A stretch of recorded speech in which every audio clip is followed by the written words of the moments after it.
Surge hoje o semeador, editado por um grupo de obreiros a fecundar o terreno maçônico do Brasil, nele lançando a boa semente. Quer o semeador que a messe, em breve, seja generosa e farta. Para isso, fixou uma rota de 8 pontos, sendo 4 afirmações positivas e 4 negativas. 1. Difundir e sustentar os princípios tradicionais da sublime ordem para a sua permanência através do tempo. 2. Examinar, em tese, todos os magnos assuntos da vida contemporânea, de modo a inserir os maçons no século em que vivemos. O passado não pode imobilizar o presente. 3. Prestigiar os poderes da ordem, apoiando-os em todas as boas iniciativas. 4. Pugnar para o estabelecimento de um espírito de firme união e compreensão entre os irmãos. 5. Não debater ou criticar qualquer ato da autoridade pública, porque a tribuna maçônica não se pode confundir com tribuna política. 6. Não permitir a publicação ou difusão de quaisquer teses antimaçônicas, porque a ordem não tem vocação suicida. 7. Não concordar com o que considerar lesivo aos interesses da ordem. 8. Não dar guarida a polêmicas de caráter pessoal ou ataques injuriosos e difamatórios. Que o Supremo Arquiteto do Universo nos conceda a sua inspiração e ajuda. É com isso, meus irmãos, que começamos o bate-papo do Podclave, o podcast do Supremo Conclave. E hoje, nesse bate-papo, o nosso irmão Sérgio Lopes Gomes, o editor responsável pelo Semeador Terceira Fase. Este texto que o irmão leu, um prefácio, iniciando em abril de 1969, quando Álvaro Palmeiras descreveu o que ele esperava do semeador. Irmão Sérgio, pode se apresentar? O irmão tem qual cargo aqui no Supremo Conclave e no semeador, o que vem a fazer junto deste informativo? Eu sou um servidor da Ordem da Pátria e da Humanidade, nosso rito grau 33. Nesse momento, colaborando com o rito brasileiro, como editor do semeador e na revisão dos rituais que nós estamos lançando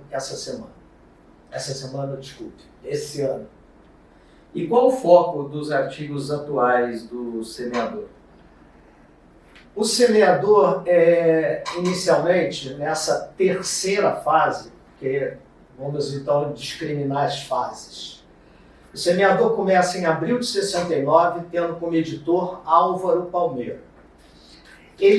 A formatura dele é de um informativo mensal, com artigos sobre simbologia e liturgia, colunas sobre comemorações do mês, consultório, respondendo a perguntas dos irmãos, eventos das lojas simbólicas e corpos filosóficos. Essa primeira fase, ela para em dezembro de 1970. A segunda fase do semeador começa em abril de 1989. Nessa segunda fase, Álvaro Palmeiras já recebe o título de superintendente. E o redator desse informativo é o nosso irmão Fernando de Faria. A última edição dessa segunda fase é outubro de 1989. Foi curta essa segunda fase. E o formato dela continua sendo o mesmo formato da primeira fase. A terceira fase, ou fase atual, ela começa com a edição número 1 em abril de 2023. Aí, o que nós temos de realidade atual, diferente do que era em 1969? o nosso Supremo Conclave está nas mídias sociais. O nosso Supremo Conclave tem um site próprio. O nosso rito é muito maior do que era anteriormente. O Supremo Conclave toma uma postura mais formal, uma postura mais profissional. Então, todos os caminhos que estão sendo trilhados é dentro desse mundo atual, conforme era vontade de Álvaro Palmeira, né, de aliar a tradição com a evolução. E, então, estando no Instagram, tendo site, esse informativo semeador passa a ser uma incógnita para como seria esse formato, como deveria ser esse formato. Então, em princípio, o que nós pensamos? Não vamos ser repetitivos. Aquilo que a gente já informa no Instagram, aquilo que a gente já informa no nosso site, não vamos colocar nesse informativo, porque ele, só na primeira edição dessa terceira fase, ele foi impresso. As outras edições são digitais. As fases anteriores eram todas impressas. Era um jornal de 4 páginas. Ele continua mantendo mais ou menos esse formato, de 4 páginas. Mas, para não ser repetitivo, nós focamos naqueles assuntos que poderiam ser replicados nos corpos filosóficos, como instrução, como preparação até dos presidentes dos corpos filosóficos, porque sabendo que a gente trata de filosofia, sociologia, ciências políticas, nem todos nós somos versados em todas essas ciências. Então é fundamental produzir material para dar respaldo ao discurso desses irmãos que estão nos graus filosóficos. E assim ele tem caminhado até a última edição agora. Meu irmão Sérgio, eu estou aqui nas mãos, o semeador, o primeiro número da segunda fase. E aqui, de forma interessante, nós temos um discurso de Álvaro Palmeira, quando o seu neto, Maurício, né, ele vai ser iniciado. E aqui achei interessante que eu pesquei aqui o seguinte. Então ele diz assim, o maçom é um semeador. E diz ainda que não se pode semear de punhos fechados, citando o Adolfo Pérez Quivel, que é o nosso nome, né, o escritor. E ele fala o seguinte, semear a fraternidade, a cultura e o civismo sob a égide do Supremo Conclave, Superior do Universo, é a missão inarredável do maçom. Só assim a maçonaria será militante e sempre renovada. Então, justamente isso, o Álvaro Palmeira tinha essa visão de uma maçonaria militante. Quando a gente fala maçonaria militante, não está pensando que é uma maçonaria que vai carregar bandeiras e levantar cartazes, não. Mas é uma maçonaria que discuta, essa que tem sido meu grande embate desse esquema. Uma maçonaria que se discuta os grandes problemas nacionais perenes, não é ideológicos, não de política partidária. Então, por exemplo, aqui eu tenho aqui um artigo que fala sobre a Amazônia. Aliás, o blog, há tempos atrás, nos 2000 e pouco, fez um grande trabalho sobre a Amazônia, né? Então, nós temos aqui temas maravilhosos como a Amazônia Azul, uma série de temas, defesa civil, uma série de temas que possam ser discutidos. Quando for defesa civil, o que eu quero dizer? Que você não tem uma defesa civil, você vai replicar o desastre. Você tem um desastre, você recebe a verba, você vai reconstruir aquela ponte no mesmo lugar que daqui a 10 anos vai novamente ser inundada, vai cair. Então, quer dizer, há uma série de temas para nós debatermos, discutirmos, principalmente os graus 30, 31, 32, 33, e que podem ser colocados, como você falou, o semeador servir de instrução para todos, né? Isso é instrução, até de educação, né? Cultura geral. E pergunto eu, essa visão está incluída, quer dizer, nós poderíamos fazer artigos para o semeador dentro dessa visão de discutir problemas que repito, não é partidário, sim, da política perene, da política de Estado. Sem dúvida, doutorado. Até explicar como é que acontecem esses textos. Os irmãos mandam para o e-mail do semeador textos que podem ser ou não publicados. Eu faço uma primeira leitura, uma triagem, e coloco no grupo do Supremo Conselho de Cultura. Os irmãos fazem uma leitura também, e depois dessa peneira a gente publica. Nós estamos nessa nova fase sendo pioneiros de uma mudança. Então nós estamos aprendendo, né? Nós estamos procurando a reta desse caminho. Eu acredito que isso já esteja, de uma certa forma, acontecendo nas sessões dos corpos filosóficos. Eu já participei de várias sessões, tanto do capítulo quanto do Conselho de Kadosh, em que a gente faz um momento de debate daqueles temas filosóficos e todos os irmãos leem uma partezinha e dão a sua opinião em função da sua experiência de vida. Então, nessa hora, surge colocações políticas, não partidárias. Agora, formalizar isso dentro do semeador, eu acho uma ótima ideia. Vamos procurar isso. Vamos caminhar nesse sentido. Para nós, caminhar nesse sentido. Porque vai atender a doutrina de Palmeiras. Que Palmeiras Isso. sempre preconizou isso. Ele foi militante, uma ação militante. Isso. E eu tenho visto que as sessões que a gente está fazendo aqui, que aqui nós temos, aqui no Rio de Janeiro, nós temos aqui na sede do Conclave, funcionando o capítulo Tiradentes 01. Foi o primeiro capítulo do nosso rito. Nós temos o Conselho de Kadosh Gonçalves Ledo, 101, foi o primeiro. E o Alto Colégio Rui Barbosa, que também foi o primeiro. E no capítulo, no Kadosh, esse momento que a gente tem aberto, porque, torna a dizer, estamos todos aprendendo. Não sou um especialista, por exemplo, em filosofia, eu sou um professor de matemática.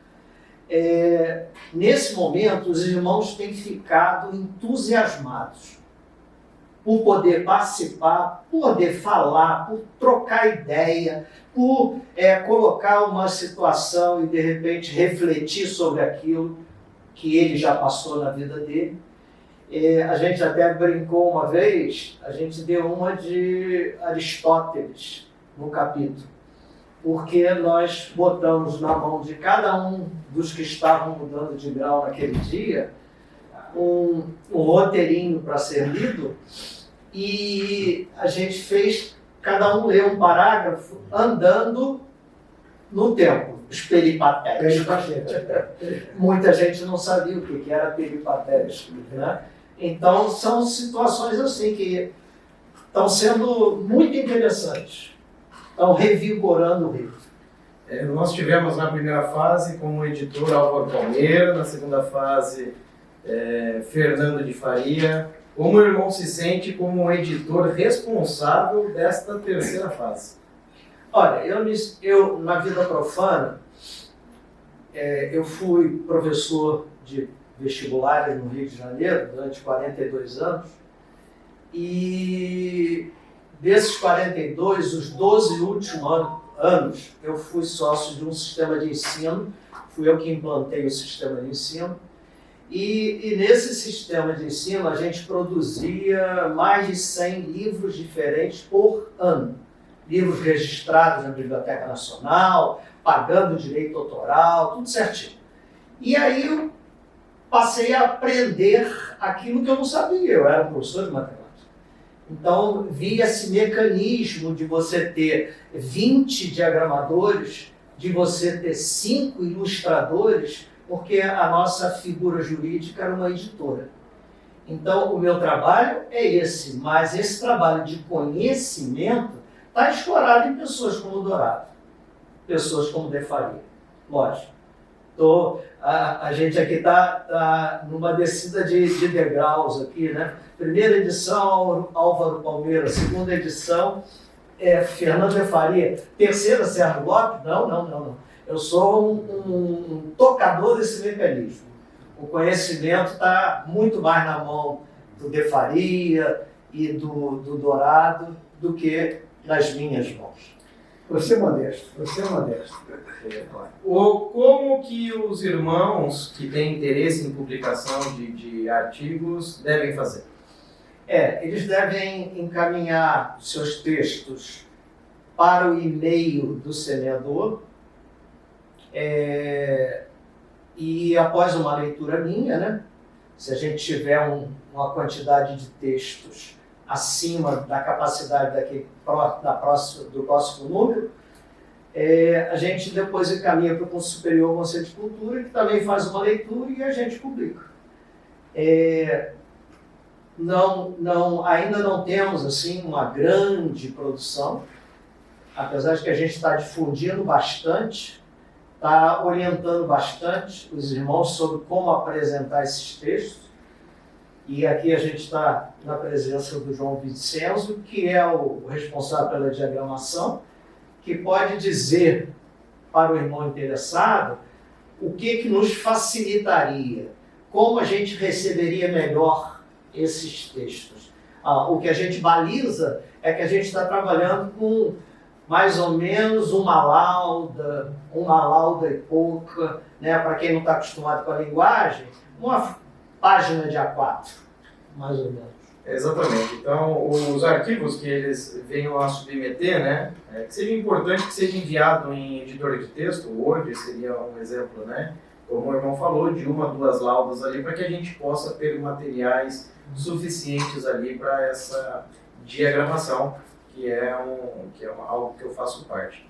Irmão, e como que tem sido o feedback, o retorno dos irmãos que têm recebido, lido e compartilhado? O irmão tem essa experiência de irmãos terem entrado em contato e dado sinal positivo ou negativo sobre o semeador? As manifestações ainda são muito poucas. A gente sabe que tudo que a gente faz no setor de educação, a gente não resolve no estalo, né? A educação promove mudanças, mas promove mudanças lentamente.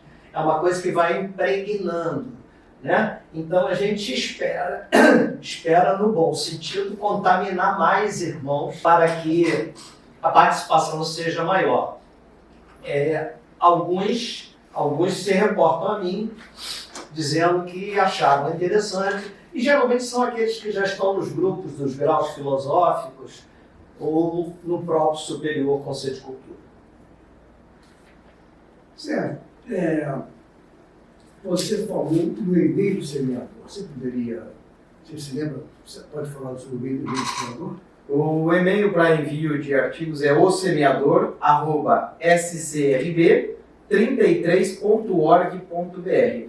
SCRB, que é Supremo Conclave do Rito Brasileiro, 33.org.br. Estará aqui embaixo deste vídeo o endereço para envio dos textos para ser submetido pelos editores do semeador. Sobre esse feedback, eu tenho uma experiência, irmão, quando numa edição do semeador, desta terceira fase, também citei esse texto aqui de Álvaro Palmeira, né? E lá tinha uma tradução sobre Minha Loja Mãe, um verso de Rudyard Kipling, né? E um irmão entrou em contato comigo, meu irmão, não estou encontrando, né, uma referência publicada no semeador sobre este verso. E existe um site, né, que é específico dos textos, né, poéticos de Kipling, e lá eu achei, só que são textos em inglês, né, e enviado ao irmão, e o irmão conseguiu comparar, né, aquilo que Álvaro Palmeira escreveu na época com o texto que tinha sido escrito por um poeta, né, falando sobre Minha Loja Mãe, na questão da maçonaria. Eu vejo que ainda são poucos os que leem, que levam a sério o semeador. E é como o irmão comentou, nós estamos semeando, né? Alguns irão frutificar, irão ler, estudar e repassar esta informação. Não sei se é esse tipo de visão que o irmão tem. Essa baixa procura por leitura é uma coisa da nossa sociedade, né? Você vê o que você tem de livraria aberta pelas ruas. Só fechando. Só fechou. A Saraiva, né? Fechou toda a livraria. Aí você vai em Buenos Aires, já é uma outra coisa totalmente diferente. Tá? Proliferam as Eu teria livrarias, em Buenos Aires, as bancas de jornal, o pessoal fica debatendo o que saiu no jornal tal. Aqui as nossas bancas de jornais, pelo menos no Rio de Janeiro, viraram vendedores de um monte de coisas, menos jornal. Né? Até a revista, né? Até a revista. Quais os temas que os nossos irmãos que queiram submeter um texto podem fazê-lo? Liturgia, filosofia, teologia, qual área? Que abranja os graus simbólicos ou os graus filosóficos, que tem filosofia, sociologia, ciências políticas, esse caminho de debater temas nacionais, como o Dourado colocou, também eu acho que seria bastante atrativo. Quer dizer, a gente fala e a gente escreve com autoridade sobre aquilo que a gente sabe muito, né? Porque eu sempre digo assim, não, me chama para falar uma coisa que eu não saiba, porque eu vou estar com uma coisa recortada de internet ou um texto restrito e não estarei preparado para perguntas no redor daquilo. E não é isso, o professor sabe muito bem, né, que se você trabalha com uma turma de terceira série do ensino médio, você não pode saber a matéria até a terceira série do ensino médio.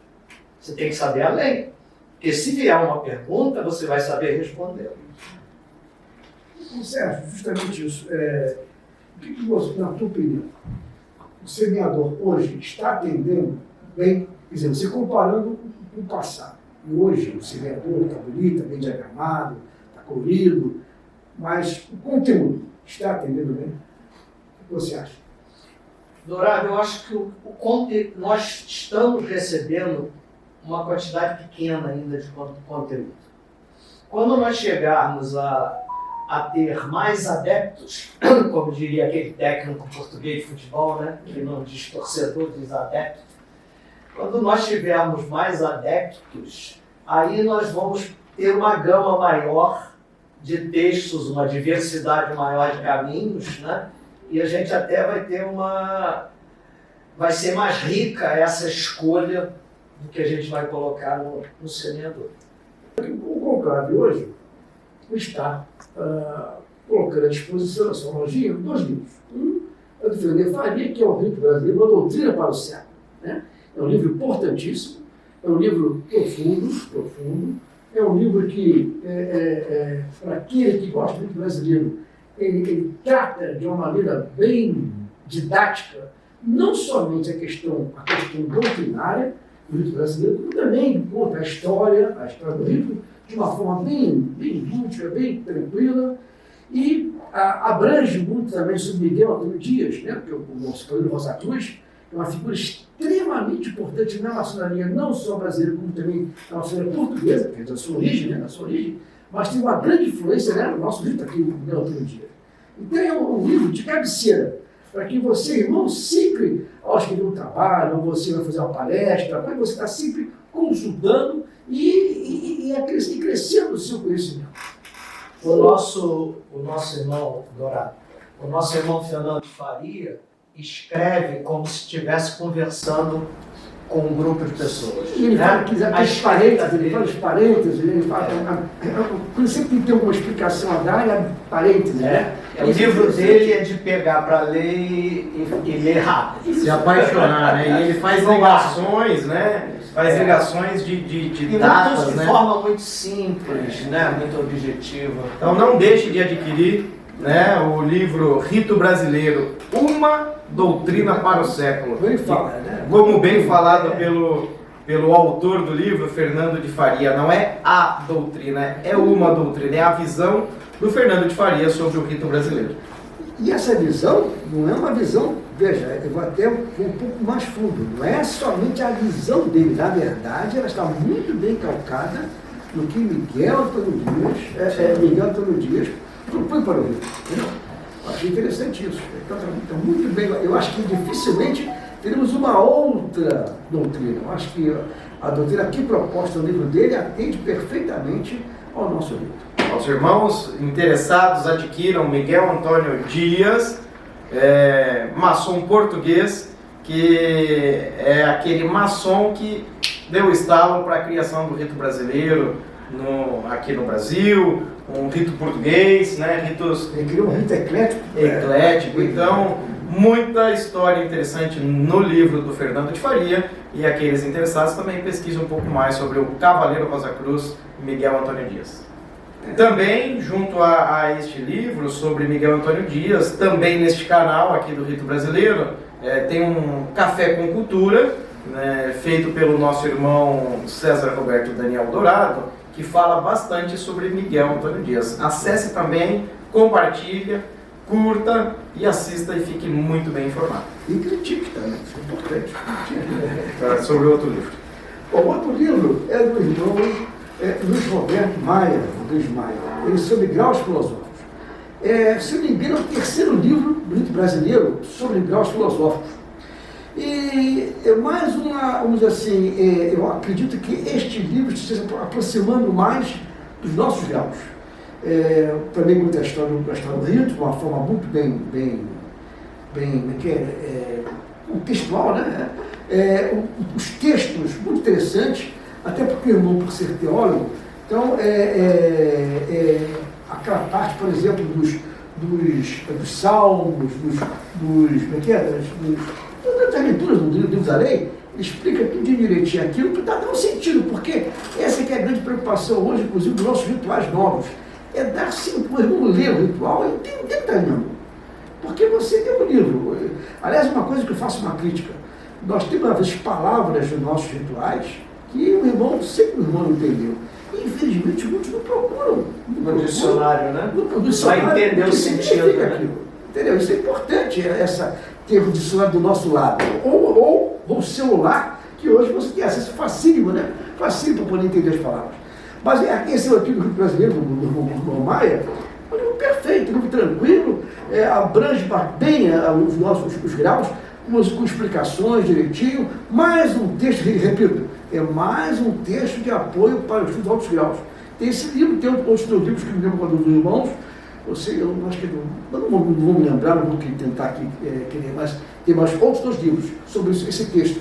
Mas, como claro, está vendendo este livro aqui, recomendo para os irmãos. Sei que quem já adquiriu, tenho certeza que já se manifestou que gostou do livro. Veja, que nem uma propaganda barata, porque o Conclave está vendendo, não.